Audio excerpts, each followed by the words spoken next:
Señores, qué bueno es encontrarnos con este tipo de entrevistas que vamos a compartir ahora para conocer mucho, sobre todo teniendo en cuenta la experiencia de esta persona que nos está acompañando, que ya le vamos a dar la bienvenida. Se trata de el padre Fernando Fuentes Alcántara. Él es sacerdote español, director de la Pastoral Social de la Conferencia Episcopal de España, y a su vez ha venido aquí a Uruguay, traído por el CEDIDOC, a compartir un ciclo de charlas. Padre Fernando, bienvenido, gracias por estar con nosotros. Muchas gracias. Qué bueno es tenerlo ya. ¿Es la primera vez que está en Uruguay o ya ha venido? No, hace 6 años vine y tuve la fortuna también de estar con ustedes acá en la radio. Y bueno, mi trabajo fue parecido en las 2 ocasiones y estoy muy satisfecho de compartir porque son verdaderos amigos y colaboramos en la distancia, sobre todo en lo que es la formación en doctrina social de la Iglesia. Algunos de los participantes en CEDIDOC también han hecho la maestría que impulsamos en España a través de la Pontificia de Salamanca en doctrina social, y ciertamente es una experiencia muy gratificante. Y director de la Pastoral Social de la Conferencia Episcopal Española, no debe ser, digamos, una tarea simple y a su vez sumamente abarcativa. ¿Qué significa en este rol que usted cumple, en este servicio desde la Conferencia Episcopal, ser director de la Pastoral Social? Pues la Pastoral Social es, muchos comentan, la cara agradable de la Iglesia. Estar en las realidades que tienen más precariedad, que necesitan más ayuda. Y también no solo en lo que es una tarea de asistencia desde la Iglesia a la situación difícil de la sociedad, sino ayudar a los obispos a que la doctrina social de la Iglesia pueda ser aplicada a las actuales circunstancias. Y para eso pues hay que contribuir con expertos, con equipos de trabajo, de discernimiento, apoyar para que haya pronunciamientos periódicamente sobre los grandes temas que nos preocupan en la sociedad española, y coordinar, bueno, pues hay instituciones detrás de nosotros como Cáritas, Justicia y Paz, además de otras pastorales muy concretas con las cuales tenemos una responsabilidad muy clara, ¿no? ¿Y cuáles son los que considera usted, a grandes trazos, ¿no?, los grandes desafíos que tiene la Iglesia española en estos tiempos? Bueno, la Iglesia española, a diferencia seguramente por lo que yo voy conociendo de la sociedad uruguaya, ¿verdad?, la Iglesia española tiene más una tradición de presencia en la vida pública. Exactamente. Por tanto, hay un reconocimiento, hay una colaboración, especialmente en nuestro ámbito, el ámbito de la pastoral social. La Iglesia española no tiene ninguna dificultad y es más, somos realmente útiles para aportar en los problemas que estamos viviendo. Tiene que tener cuidado la Iglesia española para el clima de confrontación que se da entre los partidos, en las fuerzas políticas, pues no tomar partido, ¿no? En el sentido de ser partidistas. Ciertamente hay que tomar partido por la verdad. Claro. Y por los momentos en los cuales hay que decir las cosas que pueden estar conculcando la dignidad humana. Hacer política, pero no política partidaria. Exacto. Algunos documentos que ha publicado la Conferencia Episcopal Española llamaríamos la caridad política, ¿verdad? Una caridad, un amor a la sociedad, como planteaba el Papa Francisco en Fratelli Tutti, ¿verdad? Claro. Que al mismo tiempo remueve las circunstancias por las cuales están sucediendo las cosas, ¿no? Y hay en ese papel, además de, ya digo, de estar detrás de instituciones que tienen tanta presencia en la vida pública, Y luego animar también a que el laicado esté presente en la vida pública, es decir, a través de asociaciones. No es tarea directamente de esta comisión, pero el mundo de la educación. Yo también participo, he estado muchos años dirigiendo una fundación, la Fundación Pablo VI, cuyo contenido es la doctrina social de la Iglesia. Entonces, provocando el diálogo social, provocando el debate, formando a sacerdotes, formando a laicos. Es una tarea pluridimensional, ciertamente. ¿España está viviendo un proceso de secularización? Sí y no. Es decir, sí en el sentido de que España comparte los criterios que pueda estar viviéndose en toda Europa. Hay como un ocaso de la religión en muchos aspectos, pero no porque España tiene un sustrato religioso producto de tantos años de desarrollo y de las tradiciones.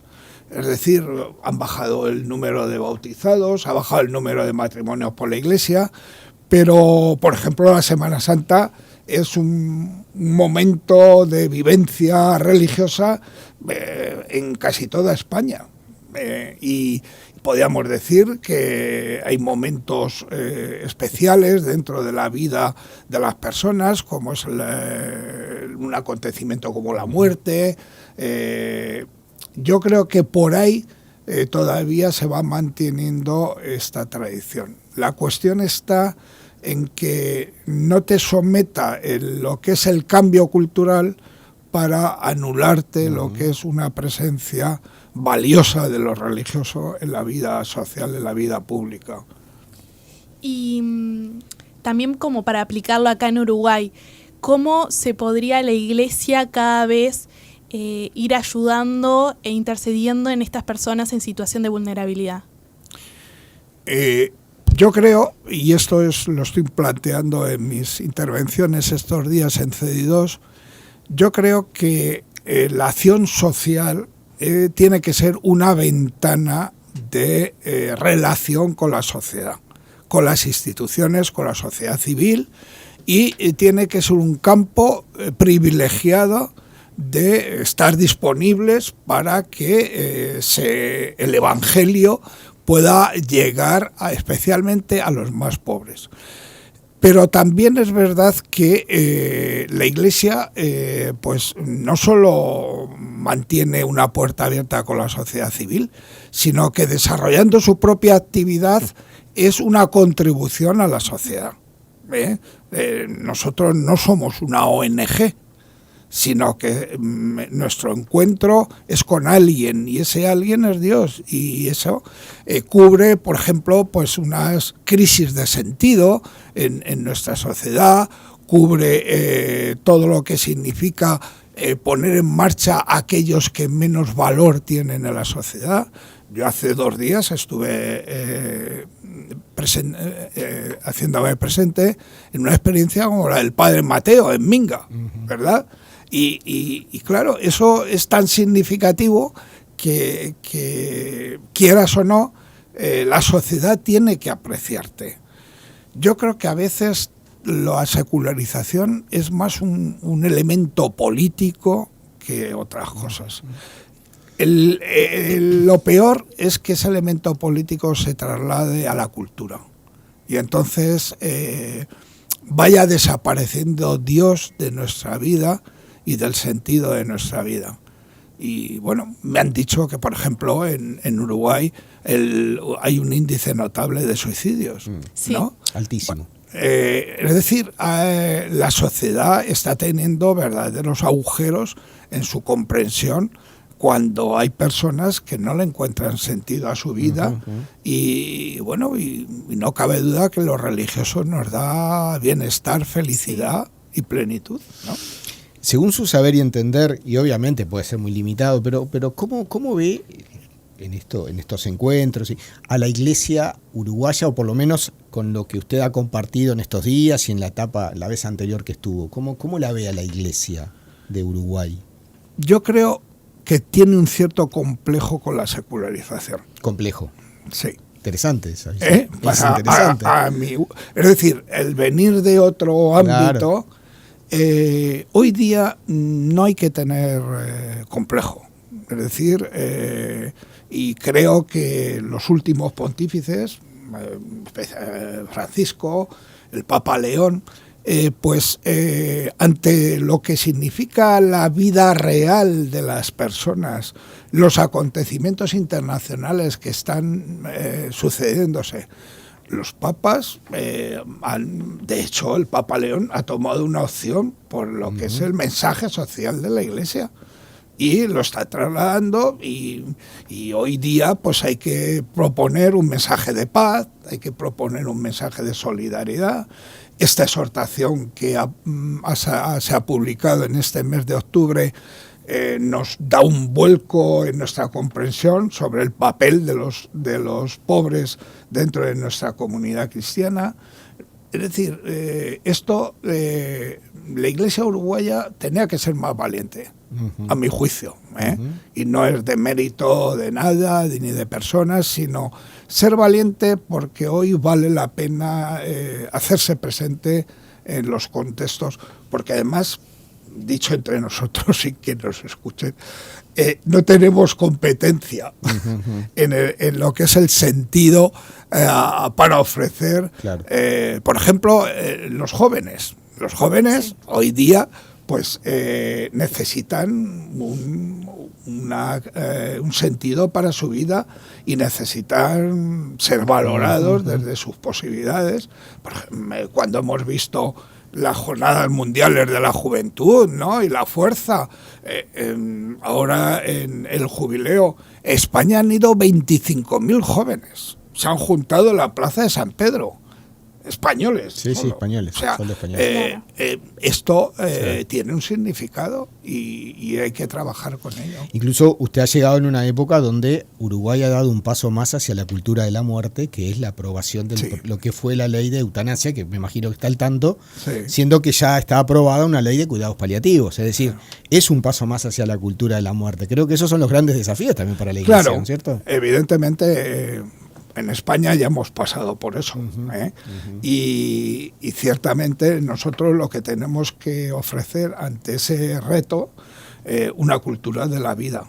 Y una cultura de la vida significa acercarnos a aquellos que deben tener esperanza de que se está con ellos y que se puede salir. Y bueno, y eso al final sopesará porque la ley esta es un fracaso de la humanidad, es un fracaso de la sociedad.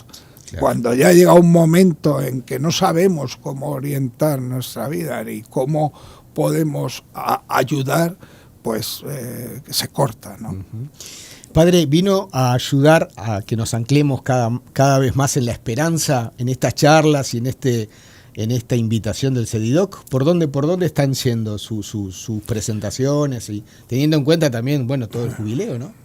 Pues mi lectura de estos días en CEDIDOC es cómo la esperanza, partiendo de la bula del Papa Francisco, la esperanza nos da un cambio total en nuestra comprensión de lo que es nuestra sociedad y nuestra vida como cristianos.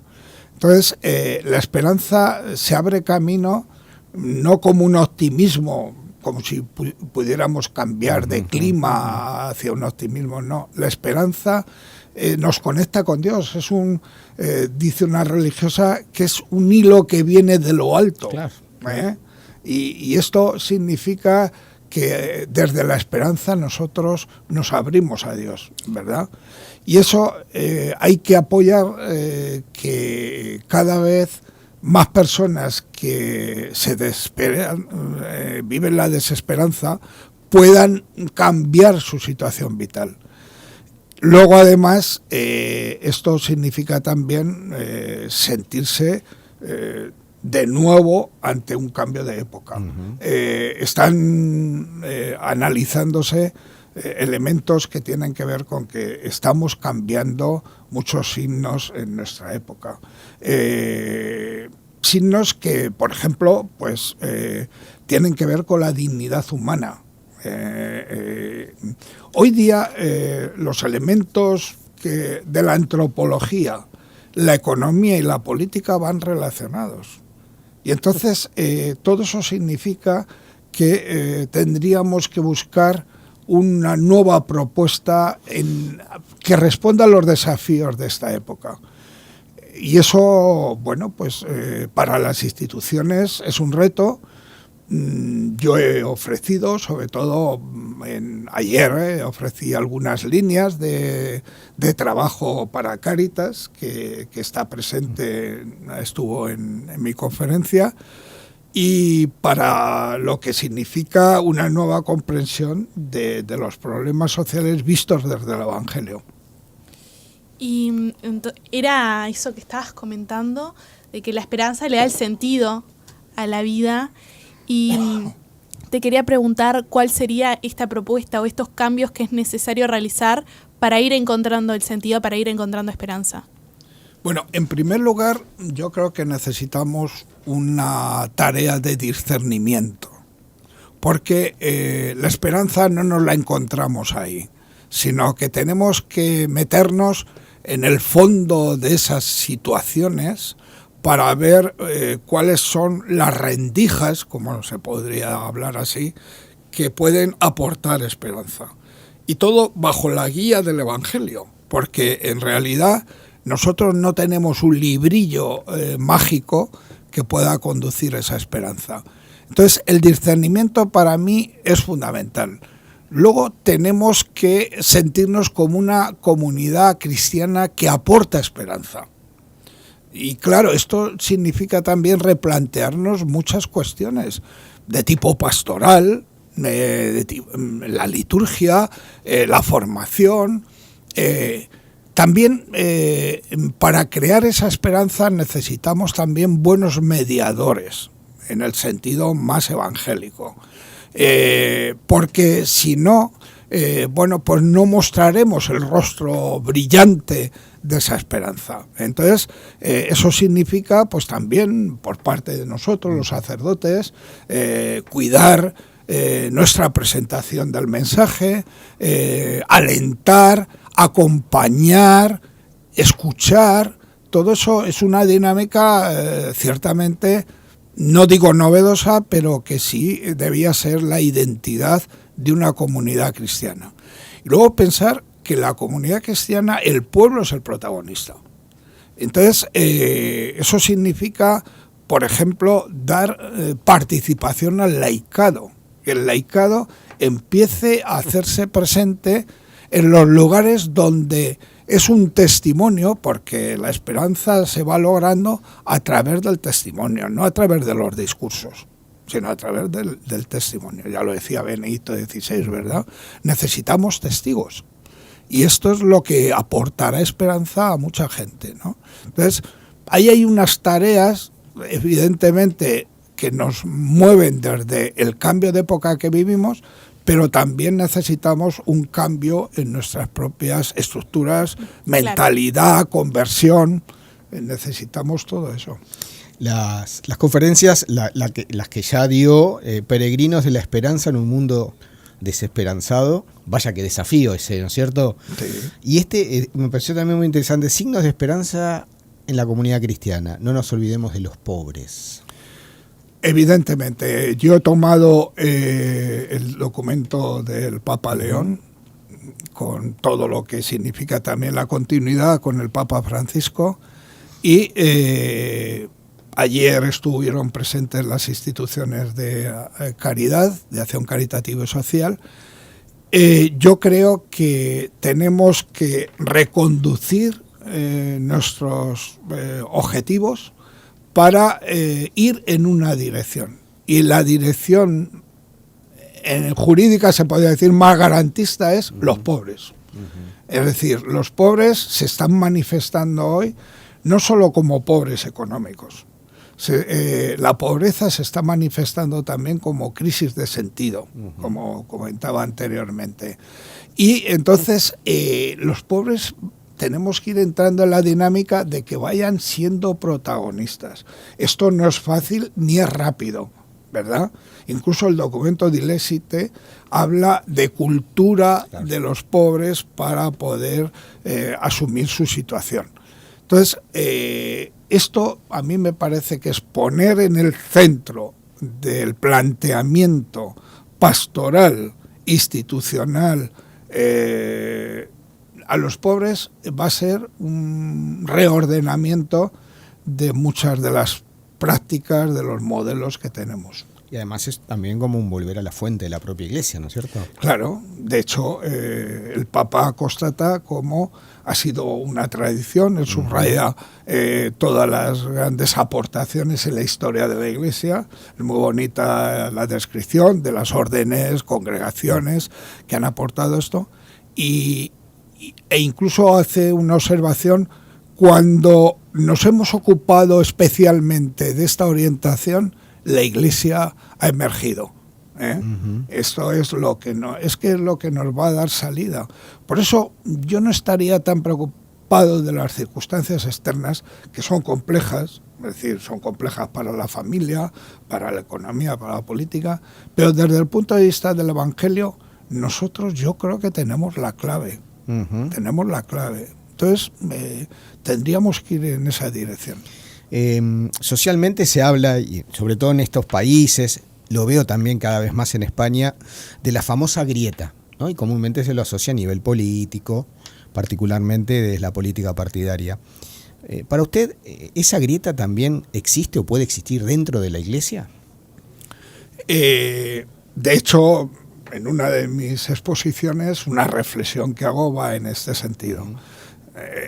Partiendo del hecho social de una confrontación, y a lo cual hemos dedicado un trabajo en las diócesis desde las Semanas Sociales, una institución centenaria allá en España. Yo creo que, y esta es la conferencia que voy a impartir mañana, nosotros necesitamos incorporarnos a la alianza por la esperanza que plantea el Papa en la bula.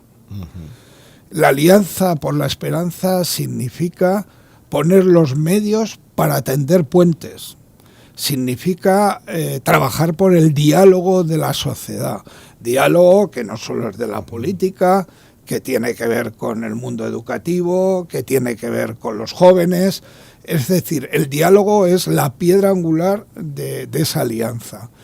Y volver a incidir en que esa alianza también pues, pueda generar un nuevo planteamiento para la familia, porque es triste comprobar cómo la bajada de los nacimientos, no lo sé, me imagino que en Uruguay sí, también. Sí, se ve claramente en las inscripciones de los colegios. Sí. Claro, lo hablábamos hoy en producción. Cómo la sociedad se va rebajando en su esperanza de regeneración, de participación. Claro, tenemos menos niños, todo eso supone estar participando de un cambio cultural, el que estamos viviendo, donde lo fundamental es el individuo. Es decir, estamos asumiendo una antropología puramente individual. Somos verdaderamente el cliente del mercado. Y esto es lo que nos importa, el que nos preocupa, vamos. Y entonces hay que pasar del individuo a la persona. ¿Y cómo se hace para llegar a eso? Bueno, pues en primer lugar, analizar qué es lo que me está convirtiendo en individuo de esta forma tan radical, ¿no? Yo aporto ahí, porque hay algunas reflexiones, tanto del Papa como de un filósofo coreano importante, que habla de un nosotros. Entonces tenemos que construir el nosotros.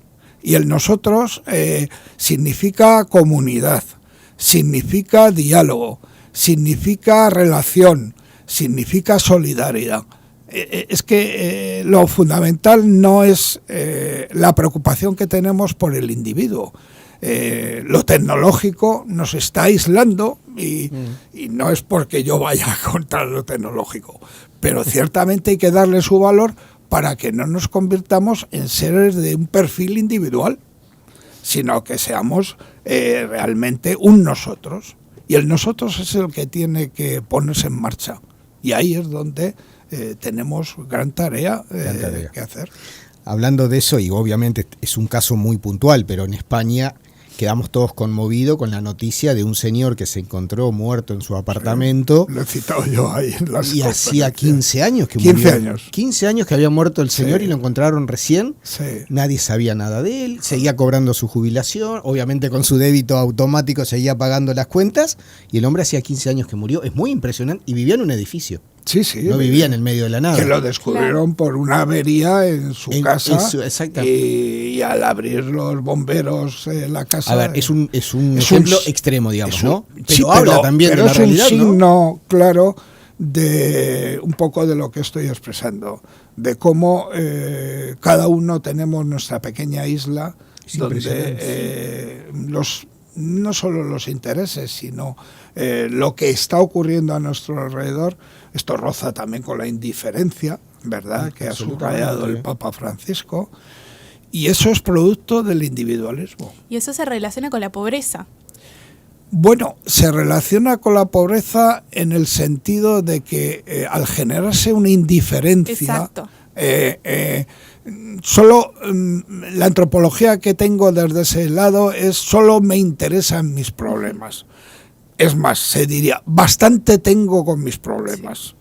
Y entonces, porque claro, ninguna etapa es fácil, pero el que ocurra algo que en un momento, pues hay paro, es difícil las circunstancias en las que vivimos, tal, pues la mentalidad que nos entra como consecuencia de todo eso está difícil. No tengo que ocuparme de mis problemas. Y eso es un poco donde se reduce, ¿no?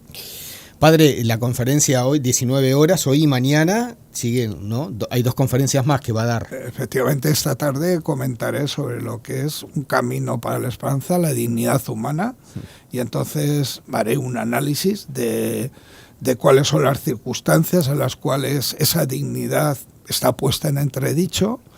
Hay grupos, sectores claramente afectados por ello, pero también, que es lo que a mí más me preocupa, hay una situación donde la dignidad o la propuesta de dignidad está desapareciendo de nuestro ámbito mental, sentimental, emotivo, pues porque lo humano ya no interesa. Lo peor que el poshumanismo está ganando. Lo peor que nos puede pasar es acostumbrarnos a lo que deshumaniza, ¿no? Creo que ahí ya entramos en esa como pisando esa cáscara de banana, ¿no? Por eso hay que volver a lo humano. Y lo humano es la dignidad. Y a partir de ahí, ciertamente, podemos colaborar con muchos que están trabajando por ello, claro, en la sociedad civil, gente que le interese la cuestión de la dignidad. Y mañana daré una orientación en la línea, es el último día, de la Alianza por la Esperanza. ¿Cómo se entiende esta Alianza por la Esperanza? Que yo canalizaré especialmente a través del diálogo, la colaboración y el construir en nosotros. Qué gran regalo nos dejó el Papa Francisco con el Jubileo de la Esperanza, ¿no es cierto? Precioso. Y en el momento, parece que oportuno, el Espíritu Santo, obviamente, claro, ¿no? Y sería una pena que nosotros valoremos los documentos que salen solo por el momento temporal en el que salen. Sería una pena que la bula, el documento de la bula, desapareciera con la convocatoria del jubileo, porque nos plantea muchas cuestiones que son intemporales. Y así incluso este documento de exhortación de Ilésite, pues debía ser un librillo de trabajo para las comunidades cristianas. En unas partes de ese documento poder discernir, reflexionar sobre ello. Es bueno aterrizarlo en las comunidades. Claro, y no es difícil de comprensión. No, para nada. No, por eso digo que podríamos Sí, utilizarlo de forma sencilla. Padre, nosotros le agradecemos infinitamente estos minutos, que se haya venido. Encantado. Ahora ya tiene que ir a dar la conferencia también, o sea, son horas intensas, que usted está acostumbrado por lo que veo, porque ser director de la Pastoral Social de la Conferencia Española no debe ser fácil. No me falta Tiene ejercicio. ocasiones. Bueno, pero muy agradecidos Sí. y si Dios quiere podamos seguir conversando de estos temas. Muchas gracias a vosotros. Muchas gracias.